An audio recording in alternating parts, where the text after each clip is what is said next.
Welcome. This is Selling Houston P.O.V. I'm Bernard, and I have... Ebony Royal. And we have two special guests today. Yes, we do. What is y'all's names? I'm Tatiana Hall, the Mortgage Link Queen. Yes. And I'm Pauline Odutola, the Commercial Real Estate Advisor with the Braden Real Estate Group. Awesome. Yes, representing Braden Commercial Division. In case you guys didn't know, Braden Real Estate Group does do commercial, and Pauline is very good at it and been very successful at it. I know when she first got in, it was like commercial lease close, close. So we will continue to build on that. I love it. I love it. Yes. Absolutely. Yes. Definitely And try to grow within the brokerage and grow other agents in the brokerage as well. Yep. So I'm working with a few agents actually currently right now, partnering on deals, and hopefully that will help them start theirs. You know what I mean? Yeah. Oh, I love it. I love it. So, well, of course, Tatiana has been with us before on a show. So we'll just let Tatiana tell us a little bit about herself, and your company. And then Pauline, we'd love to hear a little bit more about you as well. Awesome. Oh, this is going to work perfectly because I have a question. So, you all know I'm a full service mortgage broker with LA Top Broker. We make lending affordable. We love residential. We're dabbling into the commercial. Come on. All right, we're dabbling into the commercial. So, we'll be full blown before you know it. Okay. But lending is my heart, helping homeowners, right? Helping homeowners and helping investors, right? But just using mortgages and using real estate to get to that next level, like that's the ultimate goal. And so if you all know anybody, send them my way. If you want to just like second opinion, get a review, tell them call me, right? And you can find my information, of course, online at Mortgage Link Queen. But my question for you, Pauline. Yes. I want to know what made you bring your talent to Braden Real Estate Group, right? Because you already came like well seasoned. So I want to know, like, what is it about Braden? It made you say, let me. Yes. Well, I love that question. Honestly, I mean, what is it not about Braden is really the question, right? So, Okay. I've been in real estate. Well, actually, a little bit about me. I'm actually a pharmacist, my first career. So actually over 11 years as a pharmacist. And so I dabbled into it about halfway through my pharmacy career. I was a dual career agent as a pharmacist. So I did, the big box brokerages. And so as I decided towards maybe moving towards the full-time business route, I knew that I always wanted to be with a boutique brokerage.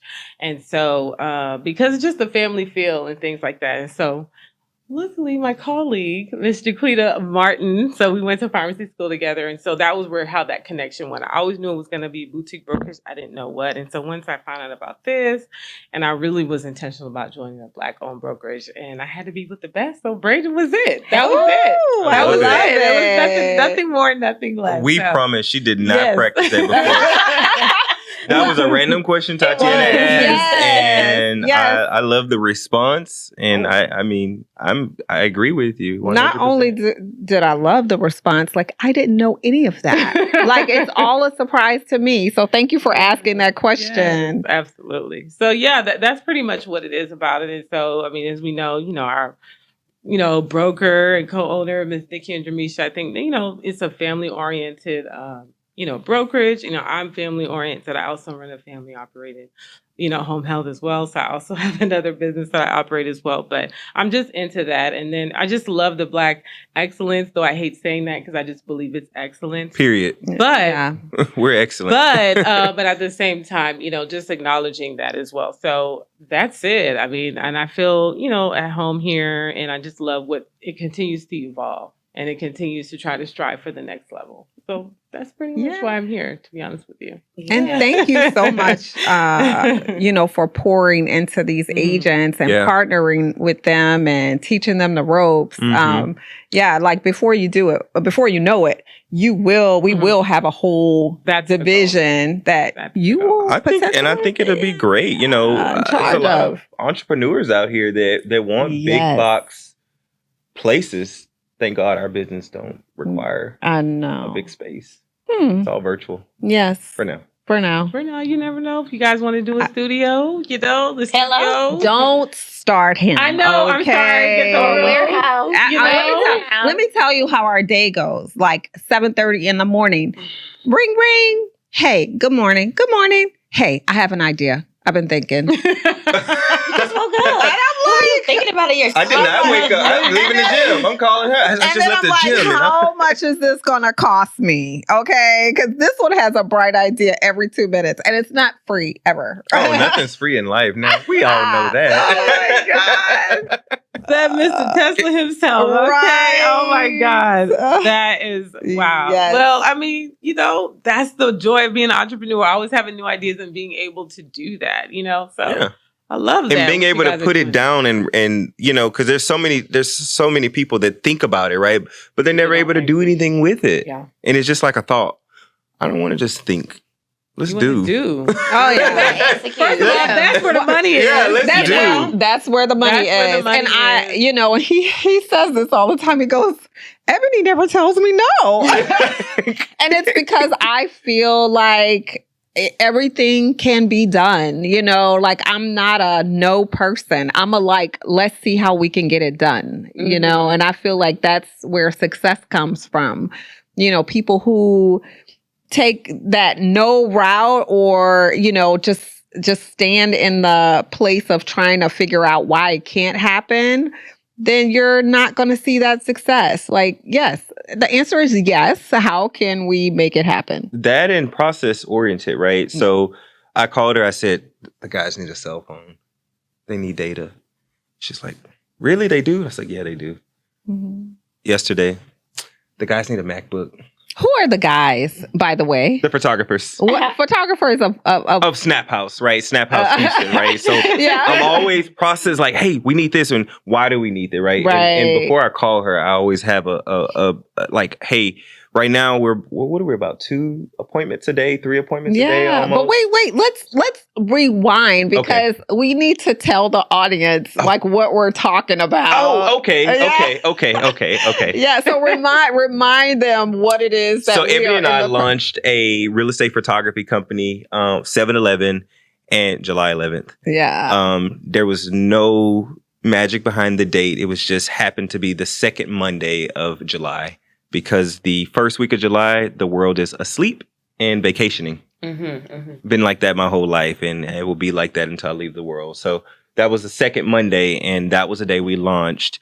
And since we've launched, we've made some good movement, and we're very, very happy. Thank you for everybody who is Thanks. supporting us, including Pauline. Absolutely. I am definitely a client of theirs, and I on a commercial listing for actually, a group home. And when I tell you Snap House came in early, and they did everything and more and delivered well above expectations in regards to turnaround time. I've never had that experience where it was less than 24 hours. And they were actually calling me for for something. And, I was like, oh, sorry, my daughter's thing. I'm going to send it over. So, yeah, I mean, it was literally, delivered well above even 24-hour turnaround, which is already an amazing turnaround. And it was right on the first try. So kudos to Snap House. Let's snap to that, okay? Yeah. How about that? Yep. I love it. So Snap House is a franchise that Ebony and I bought into. Our company name, our LLC, our corporation is called Snap With Us, right? We wanted an inviting name, right? We invite you to come snap with us, right? And you won't regret it. And here's to You what will Pauline. not regret it, And I honestly. promise you, we're not paying her to say They're that. not. No, she paid us actually. I wish Can you hear me?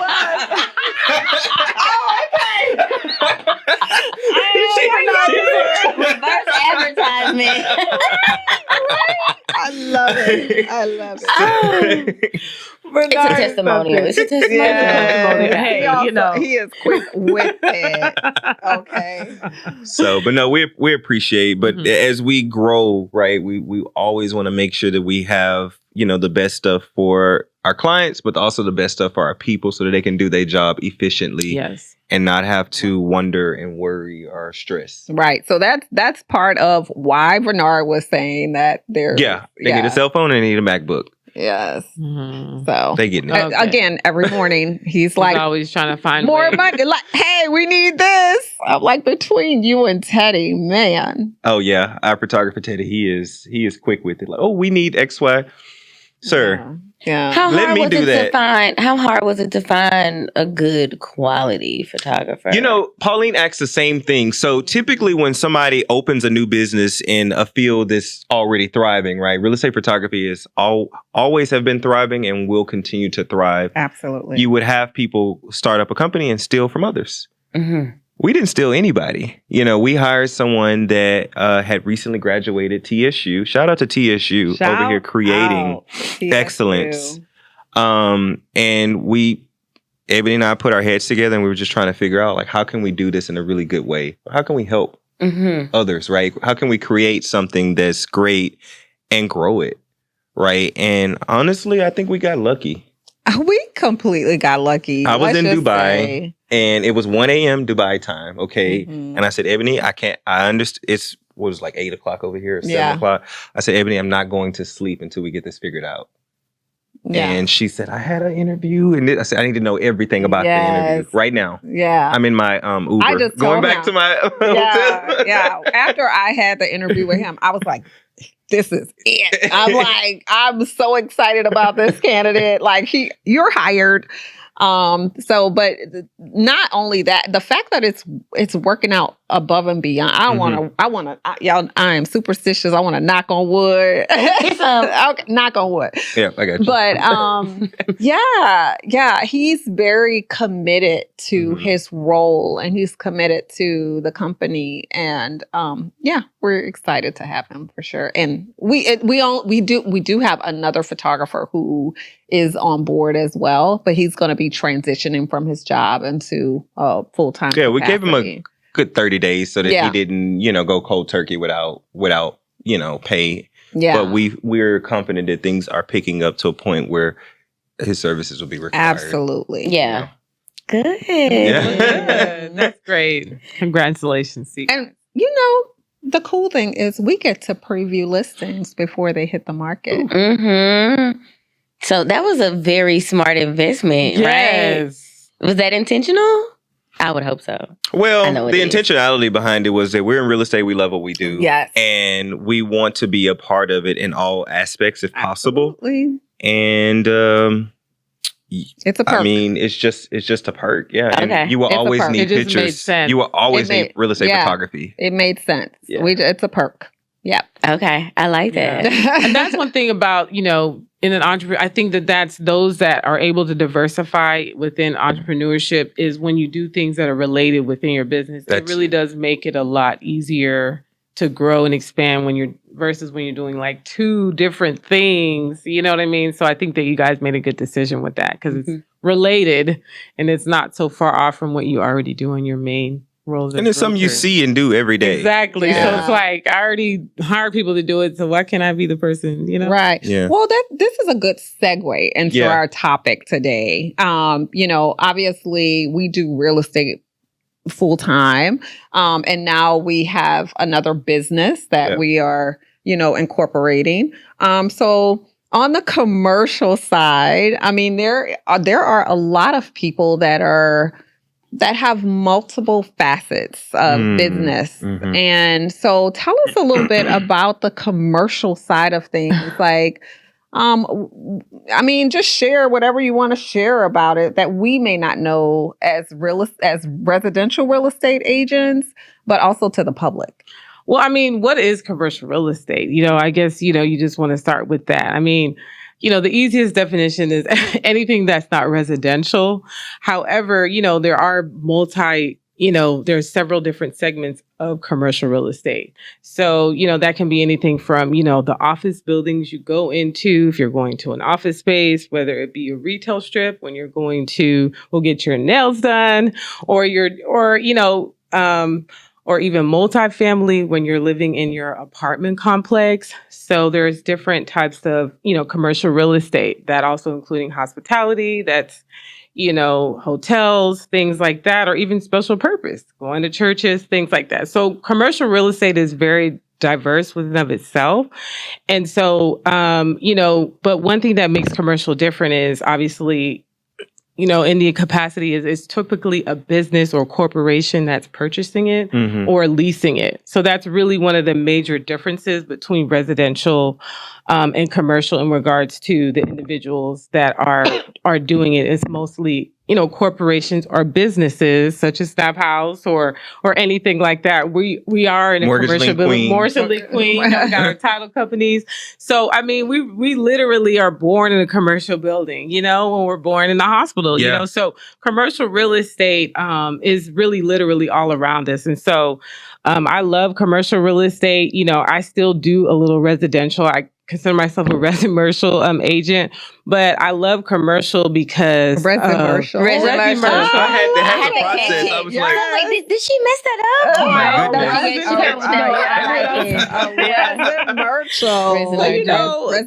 Yeah, I can kind of do it all, but my heart is in commercial, and I love really working with business owners because I love working really with visionaries, visionaries. You woke up with a dream and you're like, what should I do? Can I come up with this?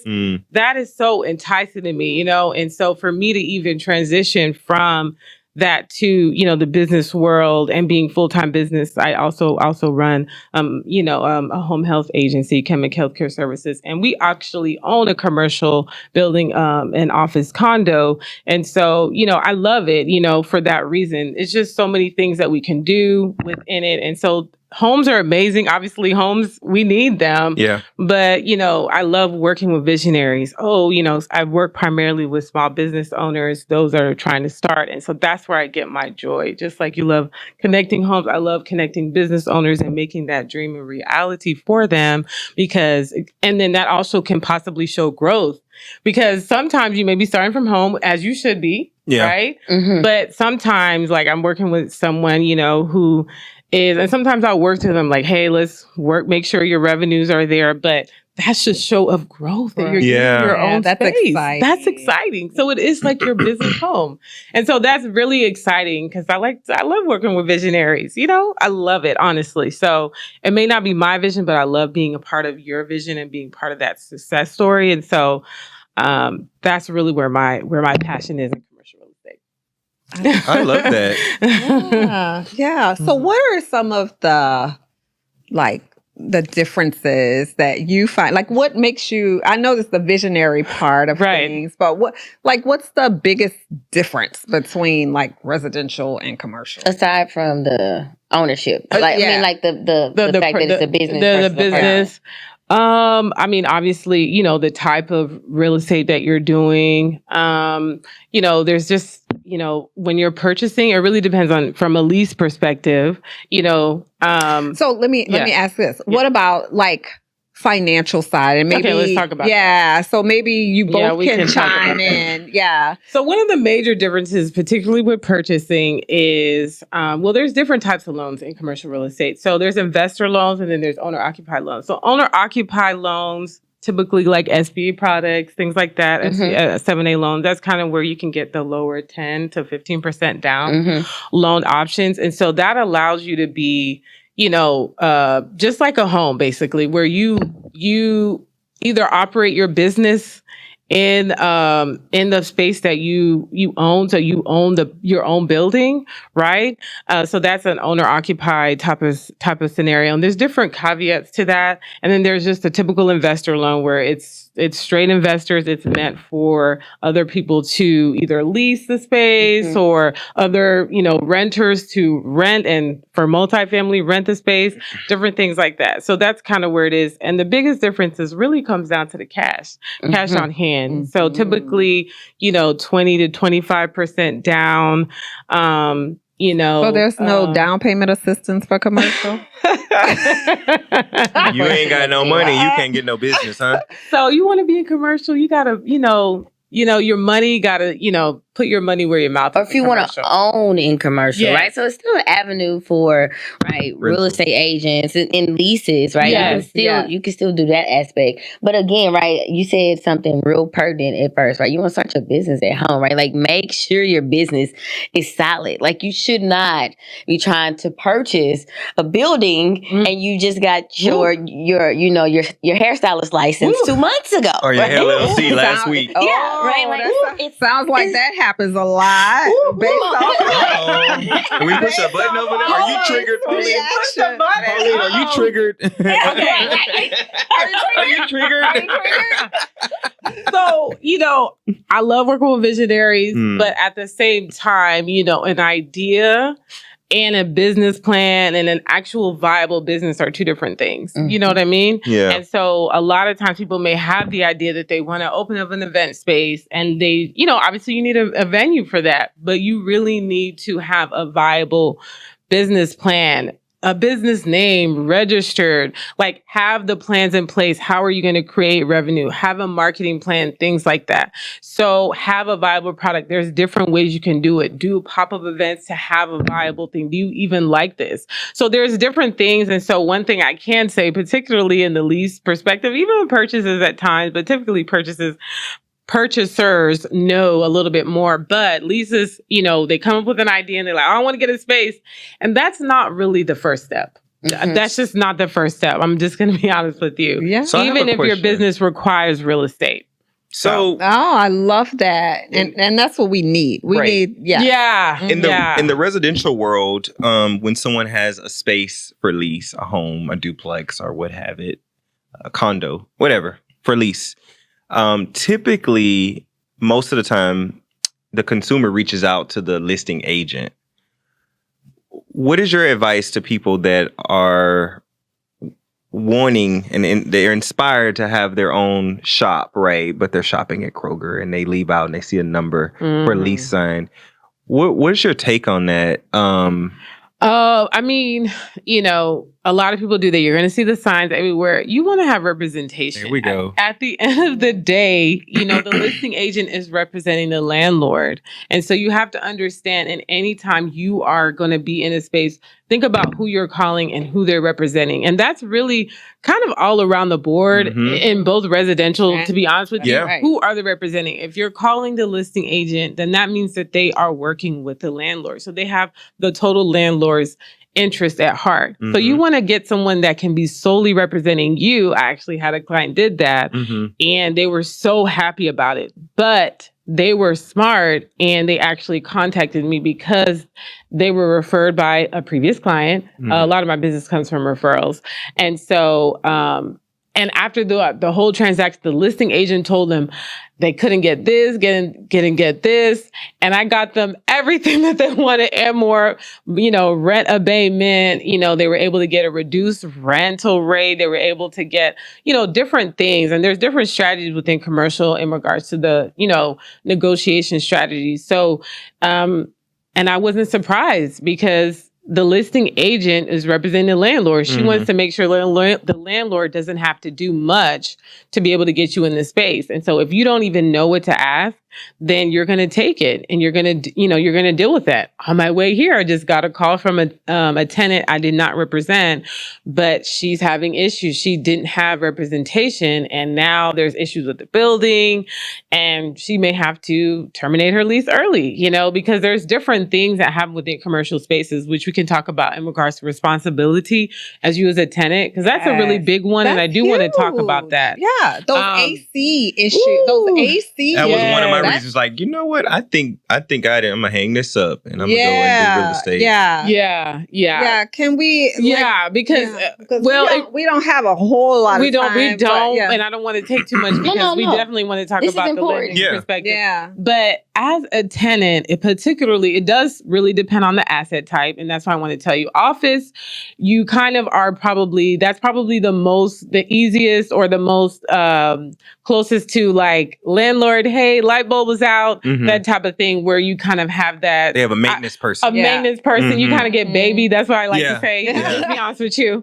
But when you get to the other asset types, You really Like a don't. strip- Like like a a strip. strip, which is really the next step after office for most businesses, then or even warehouse or Mhm. things like that.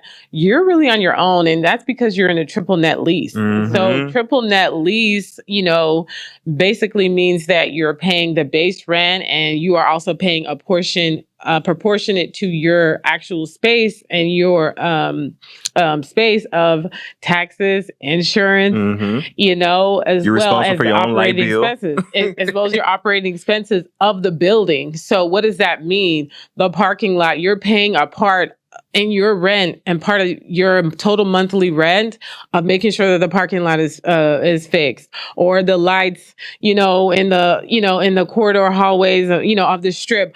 That's a part. Some of your rent is going towards that. So you need to make sure if you're seeing those issues that your landlord is using the money for that, because that's also another thing too. But anyways, my whole point is saying that is that, you have to understand really what you're responsible for as a commercial tenant, particularly, and even as a commercial owner and landlord, because if you own the building, then that's your responsibility too.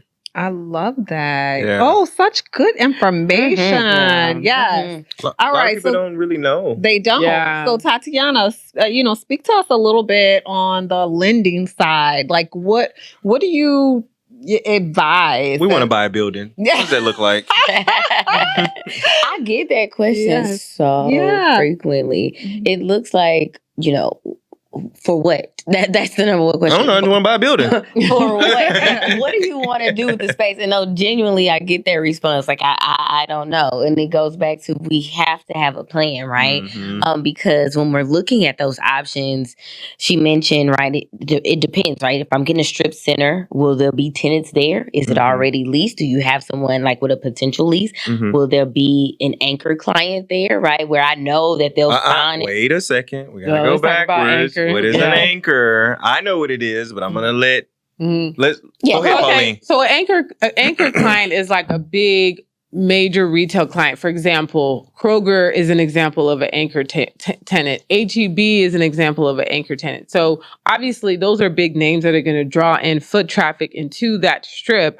And so, those are certain things you need to know whenever you're leasing a space, because if you went in there for that reason and the anchor tenant leaves, then that's something that you want to make sure you're protected against in the front end, because that's the only reason why you were there and why you're paying such high rents. So you want to have clauses in there to try to make sure that you're covered in the event that they leave, because they can, and you don't know, you have no control to know what other tenants are doing, but you want to make sure your business still survives in the event, or you're able to leave in the event that they leave too. So those are just certain things you want to be aware of. And so, for a lender though, right, that anchor tenant looks amazing because, okay, well, as you are filling, right, those vacancies for the rest of the lot, we know we have a for sure thing because they're not signing a year lease like we do in residential. Anchors usually do what, 10, 20 years? Yeah, like they're signing a very long time, right? And so, and then, right, those other tenants coming in, they're signing 3, 5,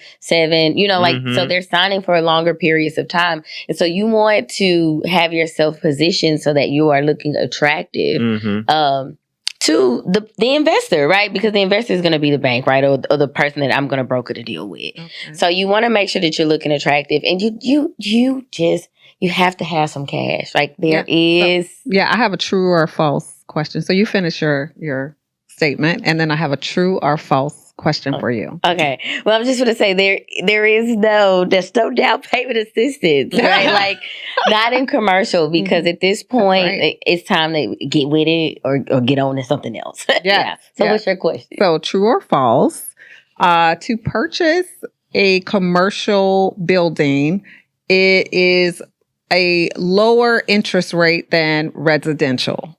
True or false? That's kind of hard to say right now. There's so many variants. Okay. And right now, pricing. Yeah. So we were talking about that earlier. Pricing they're kind of neck and neck with each other. Right now, they sure are. Right. In the past, was it a lot less, or typically residential is less. Yeah, than residential. commercial. Resident because it's less of a risk, right? Okay. So look, every investor, if I'm giving you money, I only asked that just because we've had the increase on the residential side. so that's why they're neck and neck kind of now. But typically residential will be less. And of course, right, the newer you are to the industry, like, right, do you have properties under your belt? Those sorts of things, they all factor into that, right? And so, and again, too, right, like how solid is this business plan? What is the business? Is this a reputable business? Is it a startup? Like, what's the case? And who you're going through? Like that's that, and also the building, right? So, the building, one of the major differences, sorry, I know we're over time, is in commercial versus residential is that the property itself can, can be actually what qualifies you. It is. You know what I mean? That's actually what it is. So it is called what qualifies you. the NOI, right? The NOI and the cap rate. So that's really one of the major differences versus a buyer. You got to make sure your paycheck stubs, this and that. So really in the commercial space, as you know, that is the property. Yes, the buyer has to have something too. You can't just, but really it's more the property because they're investing in the property. Exactly. They're investing in the property. Is this property going to is it gonna generate income, right, turn in a profit for me and the person that I'm going to entrust with this, or the corporation, the organization that I'm going to entrust with this property? Are they going to be able to capitalize, keep that up, and sustain it, right? And are they going to be returning continued clientele for me? Like, so is this going to bear a lot of fruit? And they're going to be looking at the NOI, and you're going to be asking about the cap rate and things. Okay, sorry, NOI, the net operating income. So that's, just think about you as an individual, right? So you as an individual have an income, right? When you have your W-2s or whatnot. So the property has its own to some degree. Income. And so that's kind of what the net operating income is, basically the gross minus the expenses. The expenses to make, and then that's what basically makes the net operating income. And so that's typically what the lenders are going to be looking for whenever you're purchasing an investment property, particularly. And I mean, owner occupied, it's a little bit more based on the business, but yeah, so that's kind of one of the major differences is that in commercial, what can it be, which is kind of what pro forma is, or, what is it? What is it actually? And then that's where the NOI comes into play. I just want to have. It's so much. It's so much. So let's just say this is part one. Yeah, we're gonna have to bring these ladies back because this is a lot of stuff. Yeah. I kind of want to share some of my experiences, but we don't have time today. Yes, we don't. But man, thank you, ladies. How can they contact you? Yes. Well, I mean, reach out to me. Obviously I am with the Braden Real Estate Group with my fellow colleagues here. You can also reach out to me. OdetolaRealtyGroup.com is my actual website, or you can contact me. My cell phone number, 832-202-6833. Feel free to text me. And we can go ahead and get you booked and see if you're ready to purchase or lease commercial real estate. That's what I do. All right. And Mortgage Link Queen, how do they get a hold of you? www.mortgagelinkqueen.com. That's easy. What about your IG? Mortgage Link Queen. There you go. All right, guys. So this is Selling Houston POV. Don't forget to like, subscribe, share, and on YouTube. We're on YouTube, believe it or not. There's a bell on YouTube. You can tap that bell and it'll remind you every time a new show comes out. Like, subscribe, and share. You guys have a good one. Thank you. Bye.